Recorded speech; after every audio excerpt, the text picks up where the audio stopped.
দাদা ভাই, তুমি আমার সঙ্গে কালকে থেকে কথা বলছো না কেন?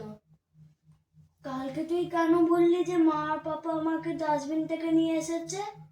তার জন্য সরি দাদা ভাই, আমার মন ভেঙে আছে। তোর মন কোথায়? বুকে তো দেখতে পাচ্ছি না, ভাঙা টুকরো দেখতে পাচ্ছি না, কোথায় তোর মন?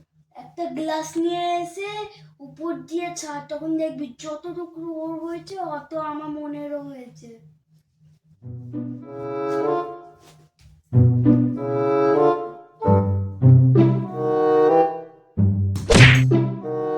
দাদা ভাই, এই গ্লাসের তো একটাও টুকরো হয়নি। আরে দাদা, আমি তোকে কাঁচের গ্লাস আনতে বলেছিলাম, তুই স্টিলেরটা কেন নিয়ে আসলি? ভাইয়া, তুই আমাকে আবার ইরিটেট করছিস। দাঁড়া, মাকে বলবো। মা, না বলিস না ও প্লিজ। মা, ভাইয়া আমাকে আবার ইরিটেট